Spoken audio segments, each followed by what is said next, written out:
بسم اللہ الرحمن الرحیم۔ شوہر اور بیوی کے باہمی تعلقات اور حقوق۔ ہر شادی شدہ آدمی اس کی اس سے آگاہی اور واقفیت ضروری ہے،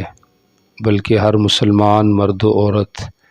ان چیزوں کو سمجھے اور پھر اس کو آپ ذہن نشین کرے۔ بیوی کے مرد کے اوپر 3 اسلامی حقوق ہیں جو معاشرتی بھی ہیں، اسلامی بھی ہیں، اور جن کا ہونا ایک اچھی سوسائٹی کے لیے اور ایک گھرانے کی خوشی کے لیے بے حد ضروری ہے۔ سب سے پہلا حق بیوی کا شوہر پر یہ ہے کہ وہ اس کو گھر دے، اس کو رہائش دے۔ اگر جوائنٹ فیملی ہے تو اس میں اس کے لیے الگ روم اور کمرہ ہو جس میں وہ اپنا سامان، اپنی ضروریات، اپنا آرام، اپنی چیزیں وہاں پہ وہ محفوظ کر سکے۔ اور ورنہ تو شریعت کا اصل حکم یہ ہے کہ بیوی کے لیے الگ سے ایک گھر ہو جس کے اندر وہ اطمینان سے اپنی زندگی بسر کر سکے۔ قرآن مقدس میں اللہ رب العزت نے فرمایا ہے اسکنوہن من حیث سکنتم، کہ جہاں تم خود رہ رہے ہو وہاں پر ہی اپنی بیوی کو جگہ دو، من وجدکم، جتنی تمہاری طاقت ہے۔ تو آسانی بھی پیدا کر دی کہ طاقت کے مطابق ہے، اور ساتھ حکم دیا کہ جہاں تم خود رہ رہے ہو تو بیوی کو بھی اپنے ساتھ رکھو، ولا تضاروہن، خام خواہ بیویوں کو اپنے سے دور رکھ کے یا رہائش نہ دے کر ان کو تنگ نہ کرو۔ دوسرا حق بیوی کا شوہر کے اوپر یہ ہے کہ وہ شوہر جو ہے اس کی ضروریات، اس کے نان و نفقے کا پورا خیال رکھے۔ قرآن مقدس میں اللہ رب العزت فرماتے ہیں وَأَنفِقُوا عَلَيْهِنَّ، دوسری جگہ پہ فرمایا لِيُنفِقْ ذُو سَعَةٍ مِّن سَعَتِهِ، ہر مالدار اور ضرورت مند آدمی اپنی طاقت کے مطابق اپنی بیوی پہ خرچ کرے، اس کے کھانے پینے کا خیال، اس کے کپڑوں کا خیال، عیدین کے موقع پہ اس کی ضروریات کا خیال، مختلف جو خوشی ہیں ان موقعوں پر اس کی ضروریات کا خیال، یہ بے حد جو ہے وہ ضروری ہے، اور شوہر کے ذمے یہ کیا ہے؟ لازم ہے۔ اور تیسری چیز جو ہے وہ جو بیوی کی شوہر کے ذمے لازم ہے وہ ہے حقوق زوجیت کی ادائیگی، چونکہ انسانی خواہشات اور اس کی تکمیل یہ ایک فطری چیز ہے جس سے کوئی بھی مستثنا نہیں ہے۔ تو مرد کو چاہیے کہ وہ اپنی بیوی کی اس ضرورت کو بھی مد نظر رکھے، نہ یہ کہ اس سے اتنا دور چلا جائے کہ وہ راہ تکتی رہے،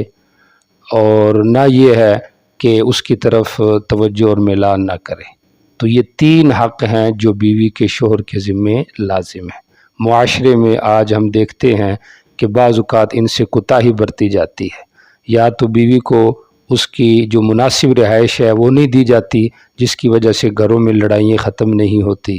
یا یہ ہے کہ بیوی کا جو نان نفقہ ہے اس میں کمی کی جاتی ہے، اس کی ضروریات کا خیال نہیں رکھا جاتا جس کی وجہ سے پھر پریشانیاں سامنے آتی ہیں، اور یا پھر یہ ہے کہ شوہر جو ہے وہ بیوی کی طرف التفات نہیں کرتا اور اس کو وقت نہیں دیتا، اس کی ضروریات اور خواہشات کا خیال نہیں رکھتا، جس کی وجہ سے دن بدن معاشرے کے اندر جو ہے وہ نئے فسادات اور نئی بیماریاں جو ہیں وہ جنم لے رہی ہیں۔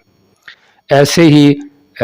شوہر کے بیوی پر بھی حقوق ہیں، اور وہ 3 حق ہیں۔ ان میں سے پہلا حق یہ ہے کہ بیوی جو ہے وہ شوہر کی تابع دار ہو۔ قرآن مقدس میں اللہ نے فرمایا فَإِنْ أَطَعْنَكُمْ، کہ جب تک بیوی تمہاری تابع دار ہو اس وقت تک تم نے اس کو ڈیورس اور طلاق نہیں دینی۔ تو تابع دار بیوی جو ہے وہ بے حد ضروری ہے۔ بیوی کو چاہیے شوہر کی اطاعت کرے۔ قانتاتن، قرآن پاک میں اللہ نے فرمایا ایسی عورتیں جو فرما بردار ہوں۔ تو شوہر کی فرما برداری ضروری ہے، نہ یہ کہ شوہر بیوی کی فرما برداری کرے۔ آج معاشرے میں یہ بھی المیہ ہے کہ ہر عورت یہ چاہ رہی ہے کہ شوہر میرا تابع دار بن جائے اور جو کچھ میں کہہ رہی ہوں اس کے مطابق چلے، حالانکہ بیوی نے شوہر کی تابع داری کرنی ہے، شوہر نے بیوی کی تابع داری نہیں کرنی۔ اور دوسری چیز جو بیوی پر لازم ہے شوہر کے حوالے سے وہ یہ ہے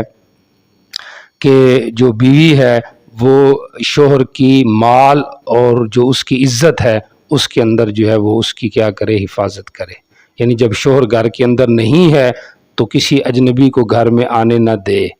تو اپنی عزت کو محفوظ رکھے، کسی سے خفیہ تعلقات نہ رکھے، اور ایسے ہی بھی شوہر کا جو مال ہے اس کو بیجا اور فضول خرچ اس کو نہ کرے، بلکہ شوہر کی مرضی کے موافق جو ہے اس کو خرچ کرنے کی کوشش کرے۔ نبی علیہ الصلوۃ والسلام نے فرمایا کہ المرأۃ امینۃ علی بیت زوجہا، کہ بیوی جو ہے وہ شوہر کے گھر کی امینہ ہے، او کما قال النبی صلی اللہ علیہ وسلم۔ تو لہٰذا اپنی عزت جو کہ شوہر کی ہی عزت ہے، اور شوہر کا جو مال ہے اس کو ایسے سمجھے جیسے کہ یہ میرا اپنا مال ہے۔ اور تیسری چیز جو شوہر کی بیوی کے اوپر لازم ہے وہ ہے اس کی اولاد کی تعلیم اور تربیت۔ تو بیوی کو چاہیے کہ وہ جو شوہر کی اولاد ہے، جو اس کی اپنی اولاد ہے، تو اس کی تربیت پر خصوصی نظر رکھے، اور چونکہ پہلی گود بچے کی وہ والدین کی جو ہے وہ پہلی جو درسگاہ ہے وہ والدین کی گود ہے، اور خاص طور پہ ماں کی گود ہے، اس لیے 7 سال تک تقریباً بچہ جو ہے وہ اپنی والدہ کی تربیت گاہ میں ہوتا ہے۔ تو اس لیے ماں کو چاہیے کہ بچے کی پوری جو ہے وہ تربیت کا حق ادا کرے، چونکہ حدیث پاک میں آتا ہے، آپ صلی اللہ علیہ وسلم نے فرمایا اللہ ولدہا، کہ وہ اپنی جو اولاد ہے اس کے اوپر بھی وہ شوہر کی طرف سے جو ہے وہ امانت دار ہے اور وہ ذمہ دار ہے۔ تو اس لحاظ سے جو بچے کی تربیت ہے، بچے کی جو نشو و نما ہے، بچے کی جو تعلیم ہے، ان سب کے اوپر جو ہے وہ ماں توجہ رکھے، تاکہ یہی اولاد کل کو بڑی ہو تو جہاں پہ اس کے خاوند کے لیے وہ سہارا بن رہی ہے تو اس کی بھی وہ خدمت کرے اور اس کو بھی وہ اچھے طریقے سے جو ہے وہ درجہ دے۔ تو یہ 3 حقوق ہیں جو کہ شوہر کے بیوی پر ہیں، اور 3 ہی حقوق ایسے ہیں جو بیوی کے شوہر پر ہیں۔